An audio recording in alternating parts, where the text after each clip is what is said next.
Hello and welcome to the National Security Conversation. Today we have a special episode on India-Pakistan relations in the context of the abrupt cancellation of the India-Pakistan Foreign Ministers meeting on the sidelines of the UN General Assembly meeting in New York in late September this year. So we are recording this special episode on the sidelines of the Chao Phraya dialogue in Bangkok. And I'm joined by two eminent personalities who can make a lot of sense of what is happening today. Ambassador K.C. Singh and Pakistani Ambassador Aziz Ahmad Khan. Ambassador K.C. Singh was India's ambassador to the UAE, and today he's one of India's foremost commentators on foreign policy issues. Ambassador Aziz Ahmad Khan is a retired Pakistani diplomat. He was Pakistan's ambassador / High Commissioner to Malaysia and Afghanistan. But more importantly, Ambassador Khan was Pakistan's High Commissioner to India from 2003 to 2006. Welcome to the National Security Conversation, gentlemen. Ambassador Singh, if I may start with you. On the 20th of September, the Ministry of External Affairs in New Delhi declared that they would be having a meeting of the foreign ministers in New York on the sidelines of the UN General Assembly. On the 21st, they called it off, and in fact, they personally attacked the Prime Minister of Pakistan of accusing him of having shown his true face. This seems a bit abrupt and a bit too personal. What do you make of it? Well, yes, the change was personal. In fact, I was very pleasantly surprised when they scheduled the meeting with a new Prime Minister and a new personality in Pakistan. And I had written about it. He's charismatic. He's a pan-Pakistan figure. We need to give him some time simply to paint him as a puppet of the Pakistan army. Maybe premature. We don't know how he will shape up as Prime Ministers. Leaders shape up once they get power. He may not, but we needed to give him space and time. So I was very pleasantly surprised, and the warmth in the first Mr. Modi's message and then the response, which picks up a phrase from Prime Minister Modi's letter of constructive engagement, was a response to what our Prime Minister sought. So therefore, when they and that letter had been received 4 or 5 days earlier, it's dated the 14th. So which means the government did apply their mind for 4 or 5 days. But the reasoning they gave for the cancellation is not very convincing, because already the BSF Havaldar, his killing and his mutilation of his body had taken place a day earlier. Killing of people in the valley, army men on leave had been killed for some time. Killing of the SPOs is new, but this kind of targeting of people who are working in security agencies had gone on for some time. The intensity may have gone up, but certainly the Intelligence Bureau should have been able to anticipate it, that Kashmir was on a certain trajectory where they're conducting counter-terror operations, and there would always be an upsurge in attacks on soft targets as the security agencies go against them. So it's not very convincing to use that. And the third thing is the stamps. The stamps, regrettable as that thing is, were issued by the previous government some months ago, which should have been known to Government of India. Or is it their case that they discovered it next morning when newspapers started carrying it? So it's the flip-flop and the suddenness which has caught commentators like me and probably even the average Indian by surprise. It is one thing to call off a meeting in New York between the foreign ministers. It is an entirely different thing to call names. You think that is very undiplomatic and sort of unprecedented in the India-Pakistan relations in many ways? It's best avoided because you do not escalate it to the leadership level. If you do that, what other level is there at which you deal with each other? In any case, the argument in India for the last 2 months has been that there is no daylight available between Imran Khan and Pakistan Army. He is their candidate. So what is the new face that we saw? If anything, the new face would have been that he is trying to distance himself from the army, not by projecting their point of view. So I don't know what is the new face they saw, because he did not issue any statement on the Havaldar. He didn't issue any statement to say that he will not act on it or automatically side with the Pakistani army. So that is regrettable. I don't think we should. And then, of course, he responded, because today the world is, diplomacy's international relations are conducted by Twitter. President Trump being a principal proponent of that theory. So then, Prime Minister Imran Khan reacted. Ambassador Khan, what Ambassador Singh pointed out, that one of the major reasons cited by the MEA for the cancellation of this talks or meeting in New York was the issuing of postal stamps by Pakistan, honoring Burhan Wani. Clearly, if Pakistan wants to engage India in a dialogue process, issuing a postal stamp honoring Burhan Wani, who India considers to be a terrorist, is probably a little undiplomatic. Clearly, it was issued before Imran Khan came to power, but Imran Khan could have done something about the stamps themselves and said, all right, we'll call it back or we'll cancel it. What step? I think that would have been very difficult for Imran Khan to do. But in any case, probably he was not even aware of these stamps having been issued. I think Casey has already pointed out that this was issued by during the tenure of the previous government. Imran Khan had taken a bold step by suggesting to move forward in a dialogue process. And I think that has been Pakistan's consistent position since a very long time, that India and Pakistan need to resolve all issues through a process of dialogue and through a process of negotiation. We have had very good talks in the past. If you recall, when I was in Delhi, we started the dialogue process, the composite dialogue process, and had made tremendous progress during that period. The ceasefire that Pakistan declared and India immediately agreed to, and after that, there was no infiltration. Pakistan had given a very clear signal that they are not going to permit their soil to be used against India, and I can assure you that at that time and since then, we have taken every measure possible that that doesn't happen. But at the same time, terrorism is a kind of an issue which is very difficult to combat and difficult to control. And there also, India and Pakistan need to cooperate with each other, talk to each other, and see how we can combat this menace. Pakistan has taken a lot of measures in combating terrorism, and you have seen the Pakistan Army's action against terrorism. So I think India and Pakistan can have a very fruitful cooperation in that area, but we need to sit down and start a structured dialogue process. So what, in your opinion, may have gone wrong? Why do you think India called off the meeting in New York? Frankly, I think it was a consequence of some internal political reasons. It's got nothing to do with relations with Pakistan. Let me ask Ambassador Casey Singh that question. What may have happened in your opinion? Why was this meeting called off? Look, social media is playing a very important part in political discourse, political decision making. Mr. Modi himself is a leader in that. He has a huge following on social media. Perhaps the feedback they were getting from their core constituency was negative. But that's a factor of their not being able to explain the reasons.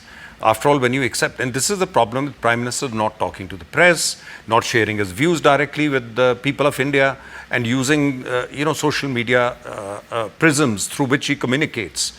Then the problem with that is that people sometimes, and particularly his own followers and his core followers, don't understand why what is seen as a flip-flop has taken place. Now, if he had bothered to explain, not simply having some minister explain, but if he had bothered to come out or sent out even tweets explaining why he had done that, perhaps that reaction wouldn't have built up. Because after all, their spokesman came on the television and said this is not a resumption of dialogue. Yes, it was not. Both ministers are going to the UN. And now we are having this sorry spectacle because they'll be speaking today.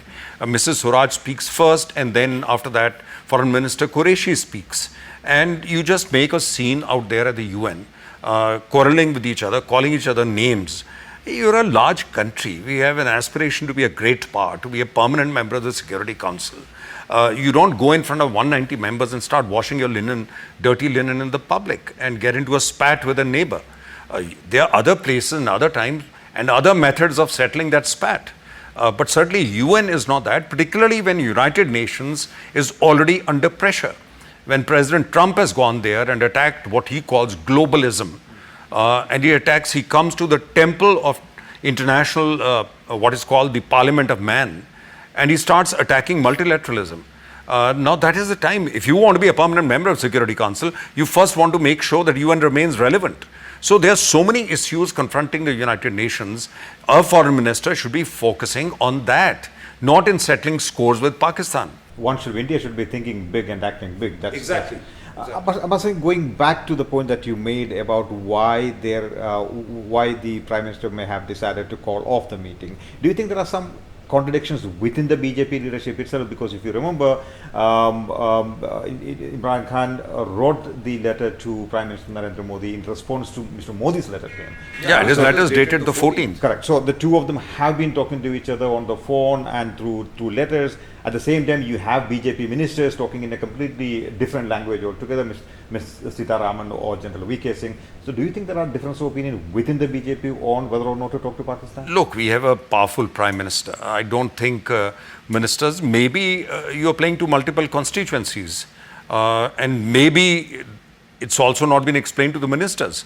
It's not that the ministers will take on the Prime Minister, but the Prime Minister has to explain his line to his cabinet and his ministers. Or maybe he's quite happy with the ministers in this lead up to the Lok Sabha election and the crucial state elections continue to operate at a different level domestically.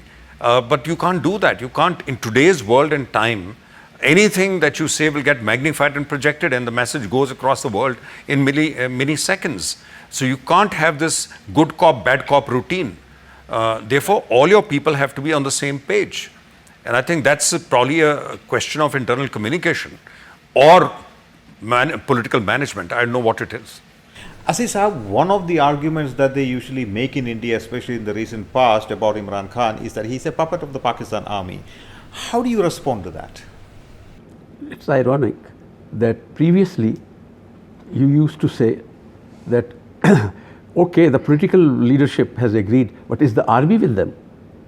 You used to accuse Pakistan of that is the army with them. Now you are saying that political leadership and army are on the same page, and that is an accusation against the political government. I think, make up your mind. So how should India look at it? You look at it that army, you see, you look at General Bajwa's statement when he was addressing the Chamber of Commerce in Karachi, and he clearly articulated that he wants normalization of relations with India. And we want to have trade relations with India. He has said that the army is not opposed to the dialogue process. They support the dialogue process. They want the dialogue process. The political leadership also wants the dialogue process. So why not start that process? And particularly when we have an example of how this dialogue process proceeded from 2004 till 2008. And draw lessons from that. A lot of discussions had taken place, and I personally felt at that time that we had almost reached a stage in discussions where all the outstanding issues between India and Pakistan could have been settled. Aziz Saab, you said in one of your answers that the Pakistan army is cracking down on the terror elements within Pakistan. The Indian side makes the argument, for example, in the context of the killing of 3 J&K policemen, that the infiltration into Jammu and Kashmir is on the rise. For example, in 2014, you had only 222 infiltration, whereas in 2017, that is last year, it almost doubled at 406 infiltrations. Now, these are not Kashmiri boys going to Pakistan, getting training and coming back, which used to happen at some point of time. These are probably infiltrations. That's the government of India's argument. So is there a grain of truth in the Indian argument that yes, Pakistan army is cracking down on terrorism, but on those terrorist organizations that are wreaking havoc in Pakistan, not against India? Our position has been that nothing is happening. Now, it's your word against our word. The best thing is that the two sides sit across the table. You provide quietly, instead of talking through the media, quietly provide the evidence that all right, this is the evidence we have, and we will provide you the evidence that it's not happening. Let the two sides, particularly at the intelligence level, at the military, talk to each other, but talk to each other quietly. What happens is that there is a statement in the media, which is and media these days being hyper nationalist, it's carried wildly, and it's the shrieking mode of media, and then on the other side, then the same response comes from our side. The best thing is we sit across the table, talk to each other that this is happening, this is happening, this is not happening, and explain to each other and see where the position, the real position is. Without that, it would not be possible. Kesi Saab, how do you respond to that on the question of terrorism? Is Pakistan doing enough as an Indian diplomat? What's your sort of take on that? Or where is Pakistan lacking in this? Look, the Modi government's argument has been, and there's validity in the argument, that the benchmark has been punishment of those who perpetrated 26/11. Then, of course, came Pathankot, which personally embarrassed the Prime Minister because he allowed their team, including an ISI component, to come to the airbase, but when it was turn of a delegation to go, that was not received.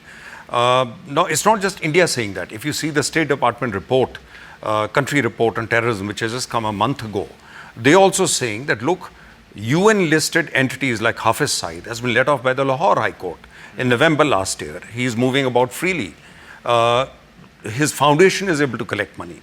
Although the election commission did not allow him to contest election or his people to contest election directly under his banner.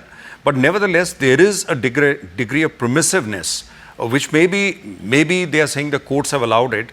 But is it also because the government has not provided enough proof, not conducted conducted an inquiry seriously? After all, India can only give so much proof from Bombay, Mumbai and 26/11. The conspiracy was hatched in Pakistan, and this is not India. This is David Headley in US custody who's spilling the beans. So on that, the impression in India has been that Pakistan has not seriously undertaken action, either because they were worried about his Hafiz Saeed's outreach, Hafiz Saeed's following, etc. And they were already fighting groups like TPP on the Western Front. So quietly the argument they make is we can't take on these people and those people. But at some stage, there has to be tangible action. Otherwise, Modi government runs into a problem. How do they engage them? Because they get attacked by the opposition. Because they came into power saying we'll have zero tolerance of terror. So that is where the problem arises. Aziz Saab, BJP may have messed up the talks offer from Imran Khan this time. But it is also true that in 2014, 2015 and 2016, Narendra Modi, despite his right-wing Hindutva credentials, reached out to Pakistan, and he went on an impromptu visit to Lahore. He invited the Pakistani investigation team to the airbase in Pathankot after the Pathankot attack, invited Nawaz Sharif to his swearing-in ceremony. So he did reach out to Pakistan. The complaint in India is that Pakistan has not really done enough to reciprocate his outreach in the beginning. For instance, the visit of the NIA team, the National Investigation Team of India, to Pakistan has still not come. That hasn't happened simply because Pakistan has not invited the NIA team. How do you respond to that? See, Pakistan's position has been that they have been cooperating with India as far as these investigations are concerned. And I think, I don't remember the technical details, but I think there was some kind of an evidence that was awaited from India, some queries that we had made, some records that we needed, and our claim is that we are still waiting for that. As far as Prime Minister Modi's outreach to Pakistan is concerned, remember, Pakistan has responded to it. Prime Minister Nawaz Sharif went to the swearing-in ceremony. This was not a solo invitation to him. All the SARC leaders were invited. He responded positively. He went in there. As far as my information is the meeting was very positive and very good. But the statement that was given by the Foreign Secretary of India it surprised me also, because it was totally in contradiction of what had transpired in the meeting. So we were surprised that why this kind of a statement. Number two, the objection that was taken about meeting Hurriyat leaders. Now, for example, if at all there were reservations about that, that should have been quietly communicated to Pakistan, because we did not know. I, as a High Commissioner in India, used to meet the Hurriyat leaders all the time. They used to come to the High Commission, they used to come to our receptions also, to our National Day receptions. And whenever Pakistani leaders visited there, when Foreign Minister Kusuri visited there, when President Musharraf visited there, the Hurriyat leader at the Pakistan House came and met these dignitaries. And India did not like it very much, but they did not say that you are not going to meet them. If the position had changed, at least the first thing they could have done is quietly, MEA quietly informing the High Commissioner that look, there is, or calling him and so on. What had happened was that the Foreign Secretary called the High Commissioner that you will not meet. Shabir Shah was calling on the High Commissioner, and High Commissioner told her that look, he's already entered the premises, he's walking towards my office, I can't stop him now. But after that, there was some meetings were cancelled in a huff. When Sartaj Aziz Saab was visiting Delhi, it had been a custom that we met the Hurriyat leaders. Given this focus of Pakistan on Kashmir, would it be accurate to say that Pakistan is not interested in a dialogue process with India minus Kashmir on the agenda? That is part of the composite dialogue process, and there have been extensive discussions held between Pakistan and India on Kashmir. Remember all the CBMs that we have taken, the Srinagar Muzaffarabad bus service, the Poonch Rawalakot bus service, trade.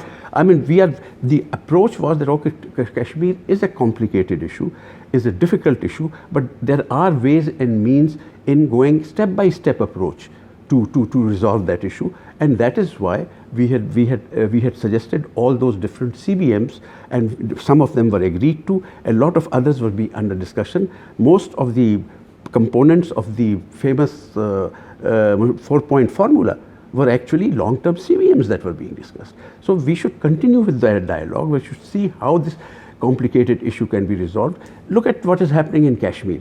To say that it is all because of infiltration from outside is totally wrong. And I think that concerned citizens group headed by Mr. Yashwant Sinha, who is a distinguished member of BJP, they have recommended certain measures. I think those measures should be taken. There should be dialogue between India and Pakistan on Kashmir, between India and leadership in Kashmir, between Pakistan and leadership in Kashmir, and that is how this complicated issue, we can at least lower the temperatures and then move on. Just to be clear, this is not my argument that there is no rise of militancy in Jammu and Kashmir. In fact, if you look at the data, the local boys joining militancy, the rate has gone up since the last 4 or 5 years, but so has the infiltration from the other side. So I think the two sides have actually contributed to the situation. We feel that there is no infiltration from Pakistani side. Now, if there is, we should sit across the table and give that evidence. Ambassador Singh, I think one of the unfortunate casualties of this calling of the dialogue between the two foreign ministers is probably the Kartarpur Sahib corridor, which people are very positive about. In fact, Navjot Singh Sidhu, the Congress minister in the government in Punjab, when he went to the swearing ceremony of Mr. Imran Khan, he says General Bajwa, the army chief, told him the possibility of opening that corridor. That may have died an unfortunate death. What do you make of that? Is that accurate? I don't think it's died. It's a very old proposal. I think what Pakistan has done is, from their point of view, they are saying, we are ready to do this, but Government of India has to engage us. Now, that's part of their seeking engagement. Now, they can't possibly be, from their point of view, saying, we are doing it without union government talking, because Navjot Singh Sidhu or Punjab government can't open the border. The border is controlled by the union government. And so union government, somebody has to engage them. Now, one of the victims of this cancellation of FM level contact is that this would have been on her agenda. There's no way she would not have discussed this, because otherwise it would become a political issue in Punjab. And they would have asked there that why haven't you taken it up? How do we revive this now, given the fact that it is the Sikhs, citizens of Punjab, who are going to be... Not only that, because it's the 550th birth anniversary of Guru Nanak. And Guru Nanak is not really, in the Granth Sahib, three Muslim peers have got their hymns in it. There are about, only 6 gurus have their hymns. And there are 20 odd Hindu bhaktas who have their hymns there. So it's a meeting point of Indian faiths in that sense, where at the spiritual level, Guru Nanak was, in fact, the story goes that at his cremation, the Muslims were claiming him as their peer, and the Sikhs said, no, he is our Guru. Now, for such a personality, for Pakistan can't simply, it's not just a Sikh Guru. It's a person who's bridging this great Indian divide between different religions and finding a connect through spirituality. So it'll be a great, it'll be a misfortune if this becomes a political issue. That's the last thing Guru Nanak would have wanted. And so if even if India doesn't do it, I don't think, my suggestion would be for Pakistan to unilaterally open it. Let them open it up to the Indian fence and let Indian government take a call on it, whether they open the Indian fence or not, and leave that for the Indian government to choose, which I have no doubt they will then open. But to say you must sit down and talk to us then flows into larger disengagement, where they say that any contact is a resumption of dialogue and we won't do it till terrorism stops. So it gets linked to that larger argument. I think it needs to be delinked from it. Aziz Saab, I think that sounds like a very practical suggestion that Casey is making, that you can probably unilaterally make that suggestion as a generous offer and then let the Indians take a call on that. Is that a possible thing? As far as I understand, I think the offer is still there. But obviously, offer for negotiations no, not negotiations. Obviously, if the border has to be opened, the two sides have to sit and work out the mechanisms how this border would be opened. No, we have a High Commissioner there. Yeah. Certainly, Government of India can authorize a High Commissioner to have a discussion. Authorize him to have a discussion with the Pakistani side. What is that? It doesn't have to be done at the Foreign Minister level. Let him. So they can call in the Pakistani High Commissioner in Delhi and tell him to have a word with the Home Minister, so that the modalities are worked out. After all, it's controlled by the Home Ministry, not the army. So this is still yes, I think it's very viable. The offer is still on, and Pakistan has always supported religious tourism. It's the Katas Raj is open for Hindu pilgrims. Similarly, important places of importance for Sikh, that they are open. Apart from Katas Raj, there is the Saad Bela and Hinglaj and so on. They're all, and we have encouraged and we want more pilgrims to go to India also for the. I mean, remember Ajmer Sharif? They were not allowed to go, and then the Hindu pilgrims who were coming to Katas Raj were prevented from. Pakistan High Commission in Delhi was ready to issue visas, and they were prevented by the Indian government not to ask for visas. Why is that? I have no idea. Ambassador Singh, shifting gears, there is a widespread feeling in India today that, especially with the BJP in power, that domestic politics somehow impacts on India's Pakistan policy. Would you agree with that? It always will. I think any government's policy will have a domestic component, but the question is, you don't start flip-flopping for domestic electoral gain. I don't think anybody will. Mrs. Gandhi benefited by 1971 war. She immediately had an election after that and was the uncrowned Empress of India. So any leader is entitled to benefit from foreign policy outreach, whether it's to a neighbor or it's to big powers and so on and so forth. But you don't start doing about turns in policy for immediate electoral gains when state elections come up or election comes up, because foreign policy is in continuum. It's a river. You can slow down, you can take it off the stage, but you don't do about terms because they become very difficult to fix. What about Pakistan? How much of Pakistan's India policy is hamstrung by domestic politics or domestic political considerations? None whatsoever. If you look at all the past elections that we have recently had, India did not figure at all. The only thing that was spoken about India was, across the board, all political parties while campaigning talked about normalizing relations with India. But you do have right-wing groups like LET or Jaish-e-Mohammed, you do have Hafiz Saeed, all of whom have a stake. They are not politically important. Look at the political parties.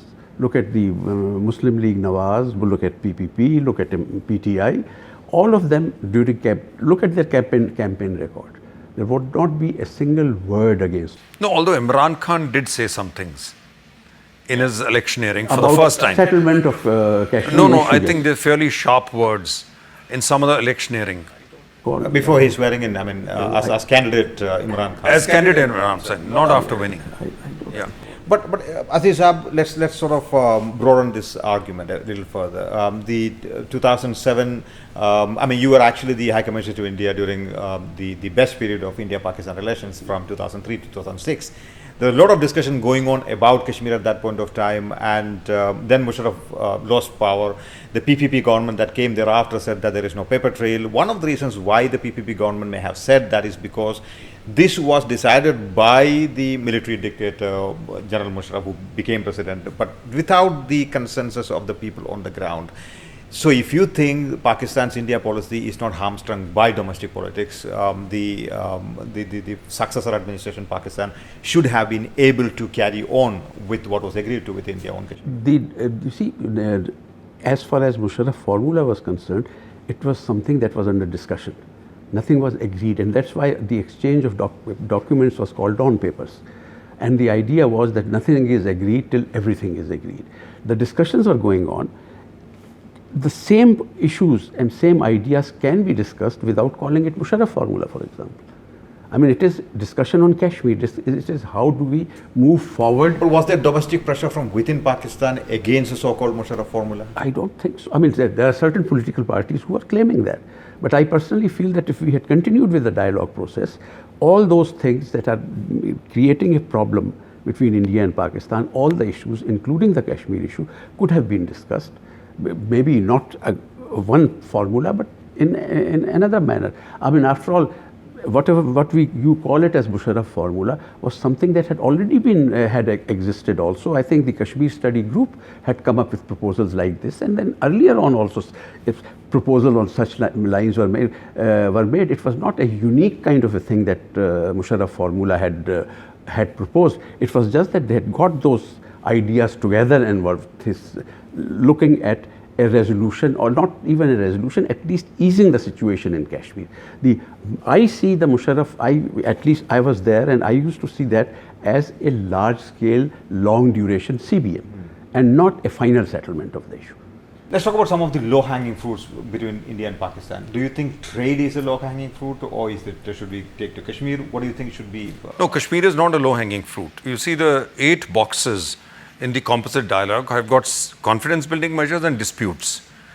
We have mixed up CBMs and disputes, so the CBMs suffer as a result. Right. Because from Pakistan's point of view, the disputes need to be settled as quickly as the CBMs, whereas CBMs are supposed to actually facilitate dispute resolution. So that is a flaw in the composite dialogue. But the problem was that for Pakistan internally to say that we will move on Kashmir slowly becomes probably a toxic issue in Pakistan. So what are some I'm saying that you have to rethink this formula. Don't have boxes, don't link them. Move on whatever you can move on. There are new issues which have come up. Terror, Pakistan's alleging we are perpetrating terror there. Fine, let's sit down and discuss it as a separate issue. Afghanistan, where it's in the interest of both the countries to stabilize Afghanistan. We think Pakistan wants strategic depth. They think we want pressure there and open a two-front war. Sit down and talk about it. Water, it's not there in the 8 issues. That's an existential issue. Pollution, haze burning. They'll just start burning the paddy leftovers and the stalks.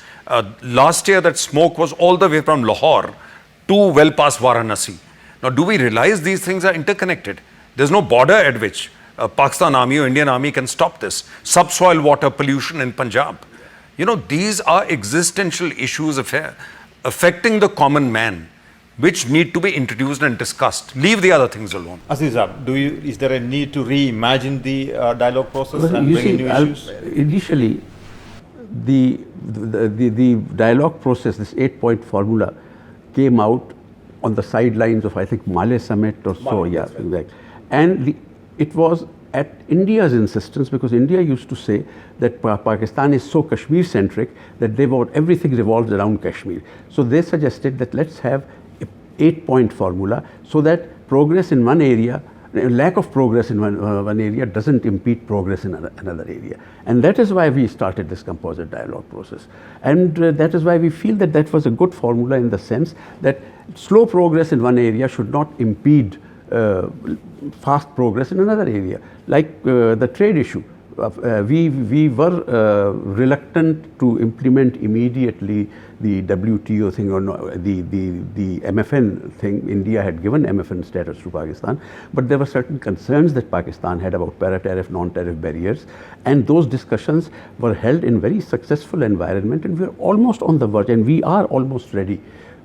As soon as the dialogue process starts. So what is needed now? That we sit down and do political will. There are some of the concerns, because there is a certain section in Pakistan of business people who feel that it will be harmful. So those certain barriers, India can look at it and talk about it, and the sensitive list and so on can be looked at, and we'll get over that. The people-to-people contact, for example, easing of visa regime, etc. These were areas. Religious tourism. Yeah, I mean, religious tourism. We have been Medical tourism, talking exactly. about it. I mean, Pakistan has been